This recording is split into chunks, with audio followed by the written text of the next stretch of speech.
Hello friends, कैसे हो आप सब। हम कर रहे थे यहाँ पे क्विक रिवीजन किससे, समरी बुक से। अभी हम करने वाले हैं क्या, रिटर्न्स चैप्टर का क्विक रिवीजन। यहाँ पे रिटर्न्स भाई, यहाँ पे सबसे पहले देखेंगे क्या हमारे जो जो रिटर्न्स है और उनकी क्या यहाँ पे ड्यू डेट आती है, किसको फाइल करना है।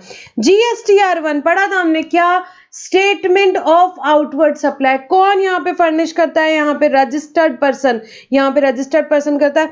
अगर वो रजिस्टर्ड पर्सन जा रहा है किसमें, QRP-MP scheme, quarterly return monthly payment scheme में अगर हम जाते हैं, पढ़ेंगे हम डिटेल में थोड़ी देर में QRMP scheme. So due date क्या है अभी देखेंगे, 13th of the month succeeding the tax period. आपका टैक्स पीरियड मतलब क्वार्टर खत्म होने के बाद जो 13 तारीख आती है वो है आपका क्या, ड्यू डेट। अदर्स हो आप अब QRMP स्कीम वाले नहीं हो, मंथली रिटर्न फाइलर हो, तो उस केस में रजिस्टर्ड पर्सन जो है उसको रिटर्न फाइल करना है कब तक, आपका टैक्स पीरियड खत्म होने के बाद 11 तारीख, मतलब मंथली के केस में 11 तारीख। देन GSTR 4 अगर आप यहाँ पे फर्निश कर रहे हो, कौन फर्निश करता है, कंपोजिशन वाले। कंपोजिशन वाले का जो रिटर्न है वो क्या है, GSTR 4 है। GSTR 4 की क्या ड्यू डेट है भाई यहाँ पे, तो अगर यहाँ पे आपने पूरे साल का या अगर साल के बीच में कंपोजिशन स्कीम ली है तो उसका रिटर्न कब फाइल होता है, साल खत्म होने के बाद जो 30th अप्रैल आता है तब। फॉर एग्जांपल 23-24 की अगर हम बात करें, 23-24 का कंपोजिशन स्कीम अगर आपने ली है तो आपको रिटर्न कब फाइल करना है, 30th अप्रैल 2024 को। और एक क्वार्टरली स्टेटमेंट आपको हर क्वार्टर का यहाँ पे फाइल करना पड़ता है। वो कब करना पड़ता है, क्वार्टर खत्म होने के बाद जो 18 तारीख आती है, 18th of the month succeeding the quarter में आपको क्वार्टरली स्टेटमेंट्स भी फर्निश करने होते हैं। उसके बाद GSTR 5 आता है। GSTR 5 किसके लिए, नॉन रेसिडेंट टैक्स पेयर के लिए। नॉन रेसिडेंट टैक्स पेयर के लिए मंथली रिटर्न है, किसको फर्निश करना है, नॉन रेसिडेंट टैक्स पेयर को। क्या ड्यू डेट है यहाँ पे, 13th of the month succeeding the tax period. जो टैक्स पीरियड है उनका, उसके बाद में महीने के खत्म होने के बाद 13 तारीख और 7 days after the expiry of registration. और अगर उनका यहाँ पे रजिस्ट्रेशन एक्सपायर हो रहा है, वो टेम्पररी रजिस्ट्रेशन ही लेते हैं, तो ये रजिस्ट्रेशन एक्सपायर हो रहा है उस केस में 7 days after the expiry of registration whichever is earlier. So यहाँ पे मंथ खत्म होने के बाद 13 दिन और 7 days after the expiry of registration whichever is earlier. Which ever is earlier क्या है, उनके ड्यू डेट है किसकी, नॉन रेसिडेंट टैक्स पेयर की, नॉन रेसिडेंट टैक्स पेयर की। नेक्स्ट, इनपुट सर्विस डिस्ट्रीब्यूटर के लिए जो रिटर्न है उसका नाम क्या है, GSTR 6। GSTR 6 कब फाइल करना है, मंथली रिटर्न होता है ये भी, और फाइल करना है 13th ऑफ नेक्स्ट मंथ को, 13 तारीख नेक्स्ट महीने की, यहाँ पे 13 तारीख यहाँ पे, तब उसने क्या फाइल करना है, GSTR 6 यहाँ पे फाइल करना है। नेक्स्ट GSTR 7, ये भी मंथली रिटर्न है। TDS जिनको डिडक्ट करना होता है, यहाँ पे हमने पढ़ा था, जिनको TDS डिडक्ट करना होता है अंडर सेक्शन 51, उन्हें रिटर्न फाइल करना होता है। यहाँ पे मंथली रिटर्न है ये उन अथॉरिटीज के लिए जिनको TDS डिडक्ट करना है होता है। यहाँ पे कब करना है, महीना यहाँ पे कंप्लीट होने के बाद 10 तारीख को, 10th ऑफ नेक्स्ट मंथ। सो अप्रैल का कब करना है, 10th ऑफ मई को करना रहेगा। GSTR 8 मंथली क्या है, स्टेटमेंट है, ये स्टेटमेंट है। कौन फाइल करता है, ई-कॉम ऑपरेटर। यहाँ पे ई-कॉम ऑपरेटर करते हैं, जिनके डिडक्ट करते हैं, जो यहाँ पे TCS जिनके थ्रू सप्लाई कर रहे हो अगर आप, तो ई-कॉम ऑपरेटर कब, 10th ऑफ नेक्स्ट मंथ में, मंथ खत्म होने के बाद 10th ऑफ नेक्स्ट मंथ को। मई का कब तक करेंगे, 10th ऑफ जून को। GSTR 9 एनुअल रिटर्न है भाई, एनुअल रिटर्न है, किसको फाइल करना है, registered person other than input service distributor, TDS TCS tax payer, casual taxable person, non resident taxable person, इनको छोड़ के बाकी जो भी रजिस्टर्ड पर्सन है उनको करना है। इन लोगों के लिए तो स्पेशल रिटर्न्स हमने ऊपर देखे ही, ठीक है, इन लोगों के लिए तो स्पेशल रिटर्न है ही। उनके अलावा जो भी लोग बच जाते हैं उन्हें क्या करना है, यहाँ पे GSTR 9 फर्निश करना है एनुअल रिटर्न, जिसकी ड्यू डेट एक्ट में क्या दी हुई है, 31 December of next financial year. So for example 23-24 financial year का आपको एनुअल रिटर्न फर्निश करना है, तो उसका ड्यू डेट एक्ट में क्या दिया हुआ है, 31st of December 2024, 31st of December 2024। Then GSTR 10 कब लगता है, यहाँ पे कैंसिलेशन किया आपने रजिस्ट्रेशन का, तब की बात आती है, क्या नाम है, फाइनल रिटर्न है, फाइनल रिटर्न है, ठीक है। टैक्सेबल पर्सन जिसका रजिस्ट्रेशन सरेंडर हुआ है या कैंसिल हुआ है उसको फर्निश करना होता है GSTR 10 कब तक, with in 3 months of date of cancellation. Cancellation होने के बाद डेट ऑफ कैंसिलेशन से 3 मंथ्स के अंदर अंदर, और date of order of cancellation whichever is earlier, और order of cancellation whichever is earlier. So with in 3 months of what, date of cancellation और order of cancellation whichever is earlier. 3 महीने के अंदर अंदर एक return file करना है जिसका नाम क्या है, फाइनल रिटर्न। फाइनल रिटर्न, ठीक है। ये चार्ट एक बार क्विकली देख लेना है आपको खाली एग्जाम के हिसाब से। अब QRMP स्कीम क्या है, बहुत सिंपल सी बात है, हम क्वार्टरली रिटर्न फाइल कर सकते हैं, मंथली पेमेंट कर सकते हैं। ये किसके लिए आई है स्कीम, ये एक ऑप्शनल रिटर्न फाइलिंग स्कीम है। स्मॉल टैक्स पेयर जो है जिनका एग्रीगेट एनुअल टर्नओवर जो है 5 करोड़ तक है इस साल में या पिछले साल में यहाँ पे, ठीक है, तो उनको क्या कर सकते हैं, वो यहाँ पे इस स्कीम में जा सकते हैं यहाँ पे, ठीक है, इस साल में और पिछले इस साल में भी आपका अगर एक्सीड जब हो जाता है 5 करोड़ तब आपको स्कीम से आउट हो जाते हो। तो आपको क्या देखना है भाई, पिछले साल में आपका एग्रीगेट टर्नओवर कितना था, यहाँ पे एग्रीगेट टर्नओवर 5 करोड़ तक के ही था, ठीक है, तो आप quarterly return monthly payment scheme में बिल्कुल जा सकते हैं और फर्निश कर सकते हो आपका जीएसटीआर 1 और 3 भी क्वार्टरली बेसिस पे, और टैक्स पर आपको मंथली पे करना है सिंपल चालान से। कितना कंप्लायंस बर्डन कम हो जाएगा भाई, पहले हम 12 जीएसटीआर 1 फाइल करते थे, 12 जीएसटीआर 3 भी फाइल करते थे, अब सिर्फ 4 करना है, एक क्वार्टर का एक करना है, ठीक है, सो कंप्लायंस बर्डन बहुत कम हो जाएगा। एलिजिबिलिटी, कौन एलिजिबल है इसके लिए, जो टैक्स पेयर जिसका एग्रीगेट टर्नओवर कब तक कितना है, अप टू 5 करोड़ है पिछले साल में, अप टू 5 करोड़ से पिछले साल में वो एलिजिबल रहेंगे। Next, exercising option, taxpayer can opt in for any quarter from the first day of the second month of the preceding quarter to the last day of the first month of the quarter. For example बेटा, यहाँ जुलाई अगस्त सितंबर, जुलाई to September quarter के लिए आप क्या कर रहे हो, यहाँ पे ऑप्ट करना चाहते हो, तो क्या आपका विंडो क्या दिया हुआ है, आप कब से कब तक ऑप्ट कर सकते हो, 1 मई से लेके 31 जुलाई तक, देख लो। अप्रैल टू, यहाँ पे आप जुलाई टू सितंबर के लिए जा रहे हो, तो from the first day of the second month of preceding quarter, first day of second month of preceding quarter, जो पिछला क्वार्टर था अप्रैल टू जून, उसका first day of second month क्या आ गया, 1 मई, till to the last day of the first month of the quarter, to the last day of the first month of the quarter, इस quarter July to September का last day of first month 31 जुलाई। तो इस period का आपने क्या करना है भाई, इस पीरियड ये आपकी विंडो है जिसमें आप ये ऑप्शन एक्सरसाइज कर सकते हो। Criteria, tax payer must have furnished last return as on due of exercising such option, for example is exercising the option on 27 July, 27 जुलाई को वो ऑप्शन एक्सरसाइज कर रहा है, तो उस केस में क्या कर सकता है, हाँ बिल्कुल कर सकता है प्रॉपर विंडो में, तो उस दिन तक के, फॉर एग्जांपल आपका किसका ड्यू डेट आ गया, जून के रिटर्न का ड्यू डेट आ गया, तो तब तक के आपका जून तक का रिटर्न फाइल हो जाना चाहिए। तो जिस दिन आप ऑप्शन एक्सरसाइज कर रहे हो उस दिन तक के जो भी रिटर्न आपके ड्यू है वो सारे रिटर्न आपने क्या कर लेना चाहिए, एक्सरसाइज कर लेना चाहिए। आपने ऑप्शन एक बार एक्सरसाइज कर लिया तो बार बार आपको बताना नहीं है कि भाई मैं हर क्वार्टर के लिए कर रहा हूँ, अनटिल अनलेस आप वहां पे रिवाइज कर रहे हो वो ऑप्शन, तो जब तक आप वो ऑप्शन में हो तो कोई प्रॉब्लम नहीं है। Tax payers are not required to exercise their option every quarter, हर क्वार्टर में आपको एक्सरसाइज करने की जरूरत नहीं option, and shall furnish a return unless they revise the said option, तो उनको बार बार बताने की जरूरत नहीं, एक बार बता दिए that is sufficient. IFF, invoice, अब देखो यहाँ पे एक फैसिलिटी, एक नई चीज आई है आईएफएफ, इनवॉइस फर्निशिंग फैसिलिटी, तो invoice details can be filed in GSTR 1 और by using IFF for first and second month of the quarter. तो अब देखो यहाँ पे क्या था, क्वार्टरली रिटर्न की फैसिलिटी आई। अब आपने किसी से गुड्स परचेज की हो जो कि किसमें है, यहाँ पे क्वार्टरली रिटर्न में, तो भाई अगर उसको देते कि भाई at the end of the quarter वो रिटर्न फाइल करेगा, तो आपने उससे परचेज किया, आपके 2A में रिफ्लेक्ट ही नहीं होता, आपको क्रेडिट ही नहीं मिलता, इसलिए यहाँ पे एक ऑप्शन दिया गया है, मैंडेटरी नहीं है, ऑप्शन दिया गया है सप्लायर को कि भाई आईएफएफ फैसिलिटी यूज करे, और वो क्या कर सकता है, जो first month, for example April to June quarter की अगर मैं बात करूं, तो अप्रैल और मई के जो भी उसके आउटवर्ड सप्लाई उसने किए हैं वो आईएफएफ में डाल सकता है, वो आईएफएफ में डाल सकता है, ठीक है, और जून के तो ऑब्वियसली वो जीएसटीआर 1 में ही डालेगा। तो सारे इनवॉइसेस डालने की उसको नहीं, कोई जरूरत नहीं, सारे इनवॉइसेस जो उसे ऐसा लगता है कि ठीक है रिक्वायरमेंट है तो उस केस में वो आईएफएफ में डाल सकता है, ठीक है, आउटवर्ड सप्लाई।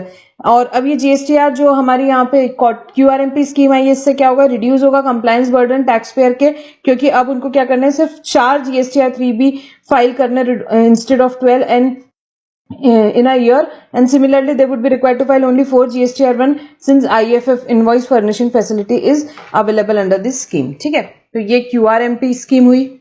नेक्स्ट बेटा एनुअल रिटर्न आपको कब तक फाइल करना होता है, 31 December of next financial year. तो अगर मैं 21-22 की बात करती हूँ, आपको इसका एनुअल रिटर्न कब तक फर्निश करना रहेगा, 31 of December 2022। This is the due date जो मेंशन की हुई है एक्ट में, एक्चुअली हो सकता है पोस्टपोन होती ही रहती है, वो बात अलग है, बट एनुअल रिटर्न की ड्यू डेट क्या है यहाँ पे जो एक्ट में दी हुई है, 31 दिसंबर 2022।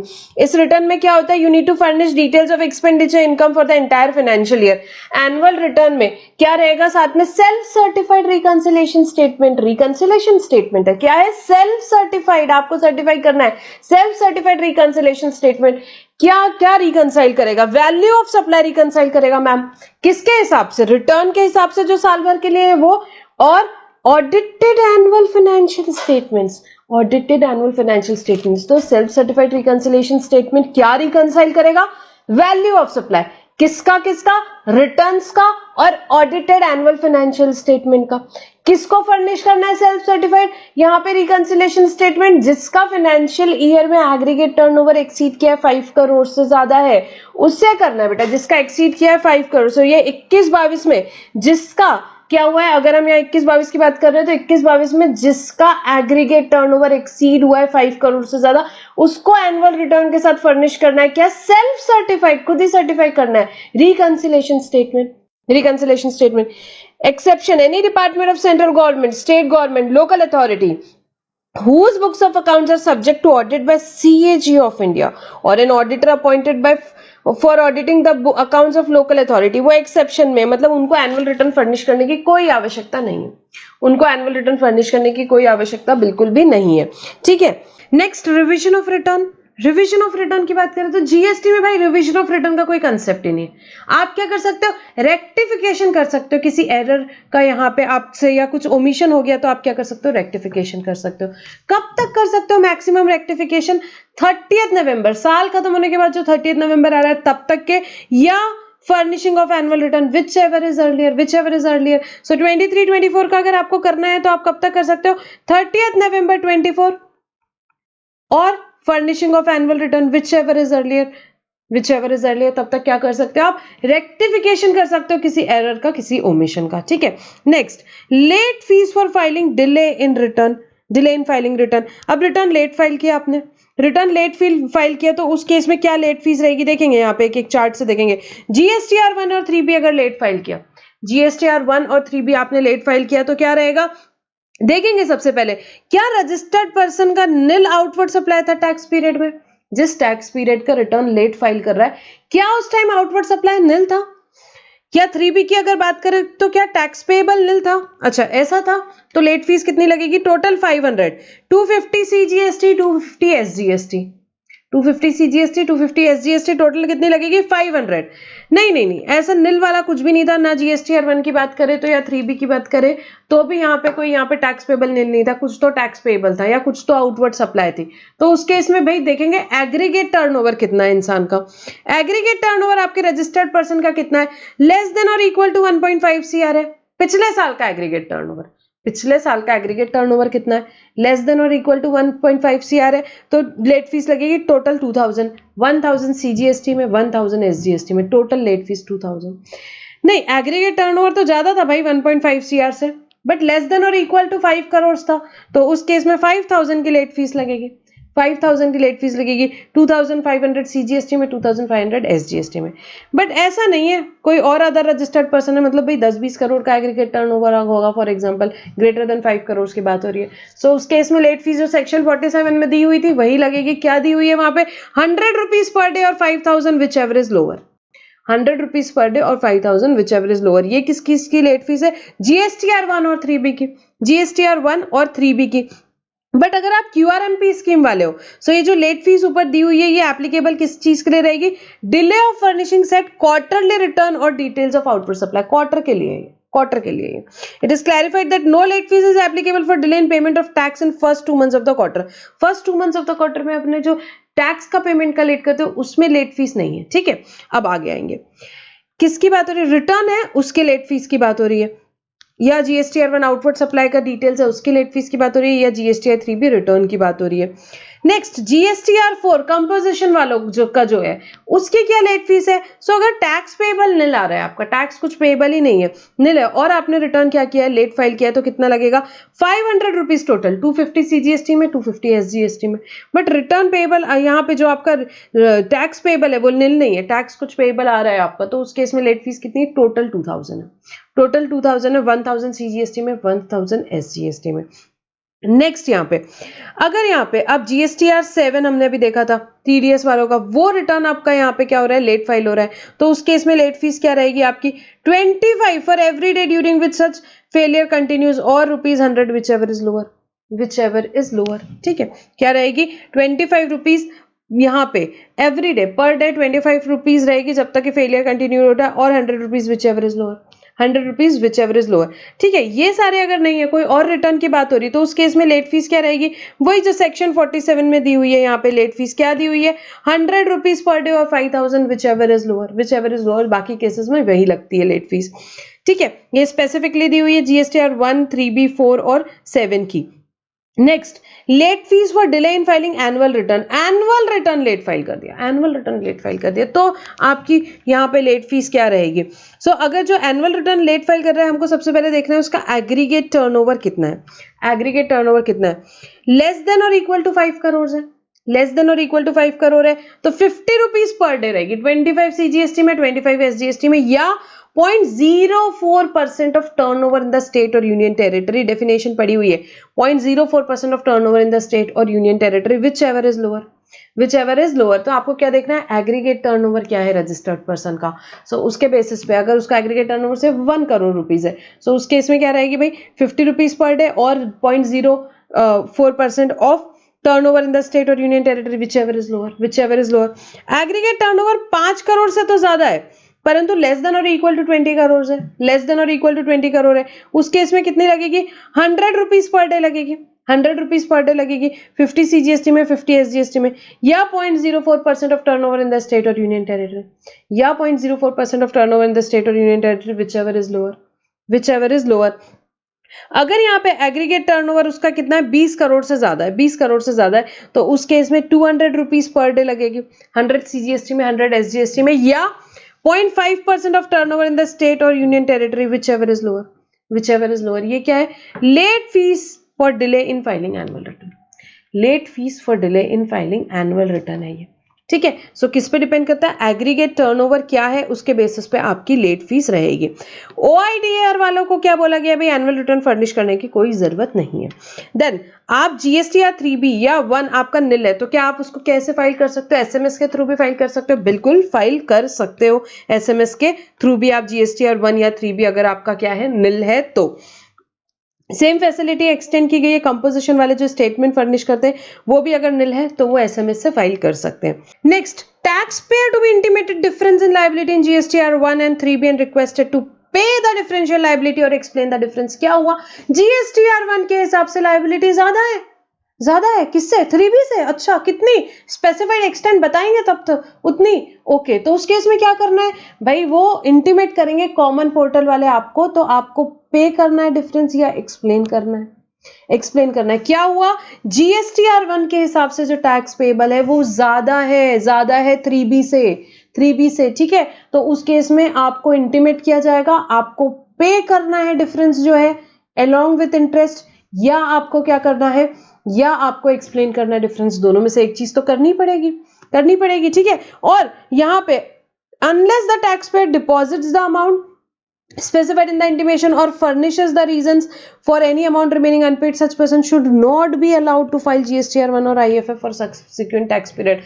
जब तक आप अमाउंट डिपॉजिट नहीं करते या एक्सप्लेन नहीं करते डिफरेंस, आपको क्या किया जाएगा, आपको GSTR 1 या IFF जो है फाइल करने नहीं दिया जाएगा, नहीं दिया जाएगा। ठीक है, सो ये हमने क्विक रिविजन किया कि किसका बेटा, returns under GST. Very simple chapter, exam में आए तो मार्क्स नहीं छोड़ना है और बहुत अच्छे से कॉन्फिडेंट होकर के क्या देना है, हमें एग्जाम देना है। All the best for your examination बेटा, थैंक यू फॉर नाउ।